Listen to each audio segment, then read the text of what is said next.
Hi friends, இன்னைக்கு நம்ம வந்து ஸ்டாக் மெயின்டெனன்ஸ் டூல் பார்ட் 8ல என்ன கான்செப்ட் பார்க்க போறோம் அப்படின்னா இன்வெஸ்ட்மெண்ட் டேஷ்போர்டு பத்தி நம்ம பார்க்க போறோம். ப்ரீவியஸ் வீடியோல நம்ம வந்து கரண்ட் ஸ்டாக் அப்படின்ற டேஷ்போர்டு பத்தி பார்த்திருப்போம். இப்போ வந்து இன்வெஸ்ட்மெண்ட் அப்படின்ற டேஷ்போர்டு பத்தி நம்ம பார்க்க போறோம். இப்போ இன்வெஸ்ட்மெண்ட் அப்படின்ற அந்த பட்டனை கிளிக் பண்ண உடனே எனக்கு அந்த டேஷ்போர்டுக்கு வந்துருச்சு. இந்த டேஷ்போர்ட்ல வந்து பாத்தீங்கன்னா நமக்கு ப்ராடக்ட் வைஸ் எவ்வளவு இன்வெஸ்ட் பண்ணிருக்கோம் அப்படின்ற டீடைல் வந்து நமக்கு இருக்கு. இப்போ பாத்தீங்கன்னா 300 ml பவன்டோ பெட்டுக்கு வந்து நம்ம 1580 வந்து நம்ம இன்வெஸ்ட் பண்ணிருக்கோம். ஸோ நமக்கு ப்ராடக்ட் வைஸ் இன்வெஸ்ட்மெண்ட் வந்து நமக்கு இங்க வியூ ஆகுது. இப்போ இந்த ஃபில்டர்ல போயிட்டு ஸ்லைசர்ல வந்து நம்ம இங்க ஃபில்டர் பண்ணி பார்த்துக்கலாம் ப்ராடக்ட் வைஸ்.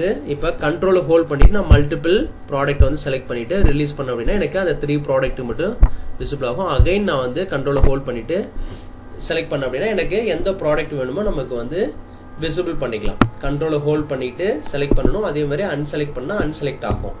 அதே மாதிரி ஃபில்டரை நம்ம ரிமூவ் பண்ணணும் அப்படின்னா இந்த டாப்ல ரைட் சைடு ஒரு இன்டு மார்க் மாதிரி இருக்கும். அதை கிளிக் பண்ண அப்படின்னா எனக்கு கிளியர் ஆயிடும். என்டையர் ப்ராடக்டோட இன்வெஸ்ட்மெண்ட் நமக்கு இங்க ஈஸியா வியூ பண்ணிக்க முடியும். ஓகேங்களா? இப்போ இங்க வந்து பாத்தீங்கன்னா 2 பட்டன் இருக்கு. இது நம்ம ப்ரீவியஸ் வீடியோல நம்ம எக்ஸ்பிளைன் பண்ணிருக்கோம். இந்த ஹோம் பட்டன்ல ரைட் கிளிக் பண்றேன். இங்க அசைன் மேக்ரோல போயிட்டு இங்க எடிட் அப்படின்னு கொடுக்குறேன். எனக்கு ஆட்டோமேட்டிக்கா அந்த மேக்ரோ எங்க லிங்க் ஆயிருக்கோ அந்த கோடுக்கு நமக்கு போயிடும். இப்போ home to go home to இருக்கு இல்லைங்களா, இதுதான் நமக்கு மேக்ரோ நேம். இந்த மேக்ரோ தான் நமக்கு அந்த ஹோம் அப்படின்ற பட்டன்ல வந்து லிங்க் ஆயிருக்கு. ஸோ இந்த பட்டனை கிளிக் பண்ணும்போது எனக்கு என்ன ஈவெண்ட் நடக்கும் அப்படின்னா அந்த ஹோம் பேஜ் வந்து ஆக்டிவேட் ஆகணும். A1 செல்ல வந்து செலக்ட் பண்ணணும். அந்த ஹோம் பேஜ் ஆக்டிவேட் ஆன உடனே இந்த இன்வெஸ்ட்மெண்ட் இந்த ஷீட் வந்து எனக்கு ஆட்டோமேட்டிக்கா ஹிடன் ஆயிடும். வெரி ஹிடன் கொடுத்துருக்கேன். ஸோ நமக்கு அன்ஹைட் பண்ண முடியாது, வந்து வெரி ஹிடன்ல இருக்கும். So application dot screen updating equal to true, அதே மாதிரி டிஸ்பிளே அலர்ட் ஈக்குவல் டு ட்ரூன்னு சொல்லி கொடுத்துருக்கேன். பிகினிங்ல நம்ம ஃபால்ஸ் கொடுத்துக்கிட்டோம், எண்டில் வந்து ட்ரூ கொடுத்துருக்கோம். பிகாஸ் ஸ்க்ரீன் பிளிங்கிங் ஆகுறது, நமக்கு இந்த டிஸ்பிளே அலர்ட் வர்றது அதெல்லாம் நமக்கு டிஸ்பிளே பண்ணாதாங்க. ஓகேங்களா? மெசேஜ் அலர்ட் இதெல்லாம். ஸோ அதுக்காக நம்ம அதை கொடுத்துருக்கோம். ஸோ பேசிக்காக ஹோம் பேஜை ஆக்டிவேட் பண்ணுறதுக்கான கோடு இது, அவ்வளோதான், சிம்பிள்.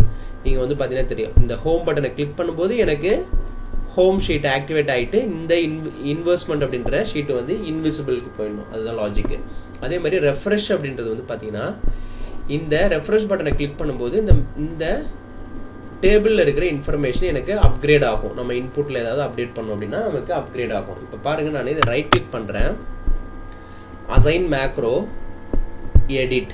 இங்கே வந்து பார்த்தீங்கன்னா இந்த பிவட் டேபிள் 4th மாடியூலில் இருக்குது. நமக்கு வந்து பார்த்தீங்கன்னா இங்கே நமக்கு ஷோ பண்ணுது. நமக்கு வந்து என்ன பிவட் டேபிளுக்கான கோடுங்கிறது நம்ம இதை ஆல்ரெடி எக்ஸ்பிளைன் பண்ணிட்டோம். இந்த ஃபார் ஈச்சில் வந்து இந்த பிவட் டேபிளில் வந்து நம்ம என்ன பண்ணுறோம், ரெஃப்ரெஷ் கொடுக்குறோம். இந்த என்டையர் ஒர்க் புக்கில் இருக்கிற அந்த பிவட் டேபிள் எல்லாமே ரெஃப்ரெஷ் ஆகிடும். ஓகேங்களா? நம்ம இதுதான் வந்து கோடு. அடுத்தது வந்து இந்த எக்ஸலுக்கு நான் போகிறேன். எக்ஸலில் போயிட்டு இந்த ஹோமில் பாருங்கள், இங்கே கிளிக் பண்ணுறேன். இதில் நீங்கள் மாடியூலையும் வந்து எந்த மாடியூலும் தெரிஞ்சுக்கலாம். அசைன் மேக்ரோவில் போய்ட்டு எடிட் கிளிக் பண்ணுறேன். இங்கே கோ ஹோம் டூ இருக்கு இல்லைங்களா, இதுதான் மேக்ரோ. இது டாப்பில் வந்து பார்த்தீங்கன்னா மாடியூல் 3ல் இருக்குது. ஓகேங்களா? மாடியூல் 3ல் இந்த கோடு தான் நமக்கு ஹோம் பேஜுக்கு போகிறது. இப்போ ஒன் மோர் அப்டேட்டு. இப்போ இன்வெஸ்ட்மெண்ட்லேருந்து ஹோம் பேஜுக்கு போகிறது வந்து நமக்கு தெரிஞ்சிருச்சு. இப்போ ஹோம் பேஜ்லேருந்து எப்படி இன்வெஸ்ட்மெண்ட்டுக்கு வர்றது?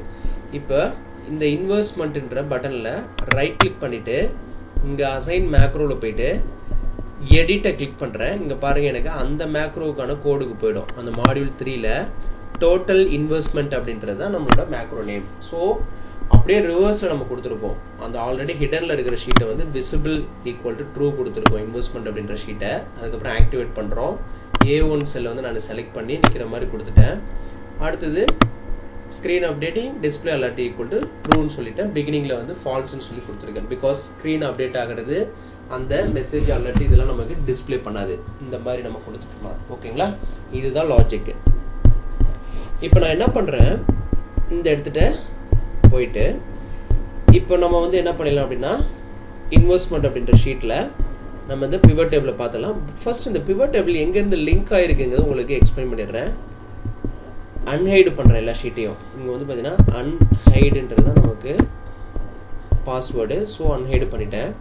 இப்போ இந்த இன்வெஸ்ட்மெண்ட்டை கிளிக் பண்ணுறேன். இங்கே இன்வெஸ்ட்மெண்ட்டுக்கு போயிடுது. இந்த பிவட் டேபிளில் கிளிக் பண்ணிக்கிட்டு அனலைஸ் அப்படின்ற டேப்பில் போயிட்டு இங்கே நான் கிளிக் பண்ணுறேன். சேஞ்ச் டேட்டா சோர்ஸ் கொடுக்குறேன். நமக்கு வந்து பார்த்தீங்கன்னா ஆட் ஸ்டாக் அப்படின்ற ஷீட்லேருந்து நமக்கு அங்கே எடுத்துகிட்டு வருது.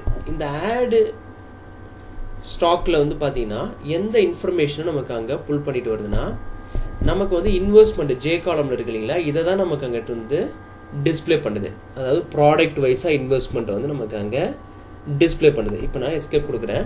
இங்கே பாருங்கள், அங்கே இருக்கிற இன்ஃபர்மேஷன் தான் இங்கே வந்து நமக்கு டிஸ்பிளே பண்ணுது. இதை ரைட் கிளிக் பண்ணிவிட்டு ஷோ ஃபீல்டு கொடுத்தோம் அப்படின்னா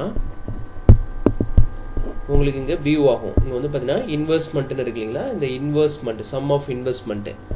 ஸோ நமக்கு கரெக்டாக அங்கேருந்து இன்வெஸ்ட்மெண்ட் இன்ஃபர்மேஷன் தான் இங்கே எடுத்து வந்து நமக்கு ஷோ பண்ணுது. இங்கே பாருங்கள், நம்ம வெரிஃபை பண்ணிக்கலாம். இங்கே இன்வெஸ்ட்மெண்ட்டில் வந்து பார்த்தீங்கன்னா ஃபார் எக்ஸாம்பிள் இப்போது ஏதாவது ஒரு ஃபீல்டுக்கு நம்ம வெரிஃபை பண்ணிக்கலாம் கரெக்டாக இருக்கா என்ன அப்படின்னு சொல்லிட்டு.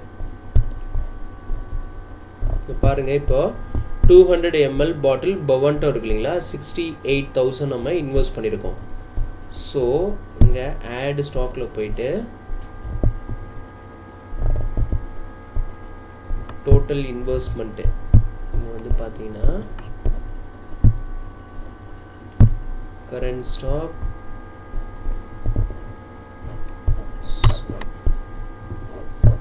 ஹோம் பேஜ் போயிட்டு நான் அந்த இன்வெஸ்ட்மெண்ட் ஷீட்டுக்கு நான் போயிடுறேன்.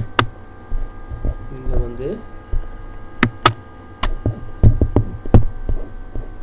கொடுக்குறேன். இங்கே வந்து பாருங்கள், இங்கே 200 ml பாட்டில் பவன்டோ இருக்கு இல்லைங்களா, இங்கே வந்து பார்த்தீங்கன்னா 68,000 நமக்கு இங்கே ஷோ பண்ணுது. எங்கன்னா இங்கே பிவட் டேபிளில்.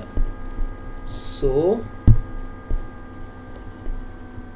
நமக்கு ஆட் ஸ்டாக்கில் என்ன வருது அப்படின்னா, ஆட் ஸ்டாக்ல இருந்து நமக்கு எடுத்துகிட்டு வருது டேட்டா இன்வெஸ்ட்மெண்ட்டு. இங்கே பாருங்கள், இந்த 200 ml பவன்டோ வந்து மல்டிபிள் டேட்டில் இருக்குது. ஸோ அந்த இது எங்கெங்கெல்லாம் இருக்கோ அதை எல்லாத்தையும் எடுத்து நமக்கு ஆட் பண்ணியிருக்கு பாருங்கள். இப்போ ஃபஸ்ட்டு காலம்லேயும் நமக்கு அதே 200 ml பாட்டில் பவன்டோ வந்து 2000 இன்வெஸ்ட்மெண்ட் பண்ணியிருக்கோம். ஜே காலமில் வந்து பார்த்தீங்கன்னா தெரியும். அடுத்தது வந்து பார்த்தீங்கன்னா நமக்கு 5th row 6th rowவில் வந்து நமக்கு அதே ப்ராடக்ட் இருக்குது. ஸோ இதை மூணையும் சம் பண்ணி தான் நமக்கு எங்கன்னா இங்கே வந்து இன்வெஸ்ட்மெண்ட்டில் நமக்கு ப்ராப்பராக வந்து இங்கே ஷோ பண்ணுது 68,000. ஸோ இப்போ உங்களுக்கு அண்டர்ஸ்டாண்டபிளாக வந்துருக்கும்னு நினைக்கிறேன். ஓகேங்களா?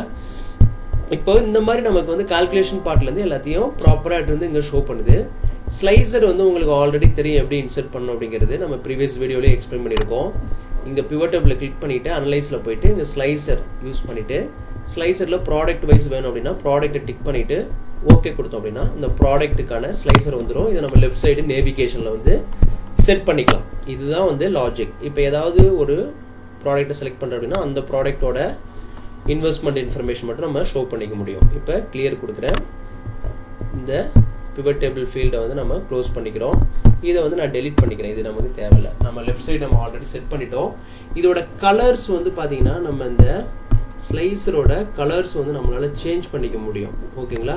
இப்போ உதாரணத்துக்கு நான் ஏதாவது ஒரு ஸ்லைசர் வந்து இன்சர்ட் பண்ணிவிட்டு கலர் வந்து நான் சேஞ்ச் பண்ணணும்னு நினச்சனாலும் சேஞ்ச் பண்ணிக்க முடியும். இப்போ நான் இங்கே இன்சர்ட் பண்ணிவிட்டு இங்கே போயிட்டு ஏதாவது கலர் நமக்கு தேவையான கலர் என்ன கலர் வேணுமோ நம்ம சேஞ்ச் பண்ணிக்க முடியும். இது வந்து நம்ம ஆல்ரெடி ஸ்லைசர் வந்து எக்ஸ்பிளைன் பண்ணியிருக்கோம். இதில் நம்ம டைம் ஸ்பெண்ட் பண்ண தேவையில்லை. ஸோ இப்போ வந்து இதில் ப்ராடக்ட் வைஸாக எவ்வளோ இன்வெஸ்ட் பண்ணியிருக்கோங்கிற இன்ஃபர்மேஷனை ஈஸியாக கேப்சர் பண்ணிக்க முடியும். அது மாதிரி பேக்ரவுண்டில் வந்து நீங்கள் கலர்ஸ் வந்து கொஞ்சம் அட்ராக்டிவாக நீங்கள் கொடுத்துக்கலாம். இந்த நேவிகேஷனில் வந்து நான் பேக்ரவுண்டில் வந்து பார்த்தீங்கன்னா சம் ப்ளூ கலர் மாதிரி கொடுத்துட்டு பட்டன்ஸ் வந்து நான் ஷேப்பில் எடுத்து இன்சர்ட் பண்ணிட்டேன். ஸோ இது எல்லாமே நமக்கு டேஷ்போர்ட் நமக்கு எப்படி வேணுமோ அதுக்கேற்ற மாதிரி நீங்கள் டிசைன் பண்ணிக்கலாம். ஓகேங்களா? இப்போ இந்த கான்செப்ட் பிடிச்சிருந்துன்னா நம்ம சேனலை சப்ஸ்கிரைப் பண்ணுங்கள். மறக்காமல் சைடில் ஒரு பெல் ஐக்கான் இருக்கும், அதையும் ப்ரெஸ் பண்ணுங்கள். நம்ம அடுத்தடுத்து பப்ளிஷ் பண்ணுற வீடியோ எல்லாமே உங்களுக்கு ஒரு நோட்டிஃபிகேஷன் அலர்ட் வரும். அப்டேட்டட் வீடியோஸ் இன்ஸ்டண்ட்டாக பார்த்துக்கலாம். ஓகேங்களா? தேங்க்ஸ் ஃபார் வாட்சிங் திஸ் வீடியோ.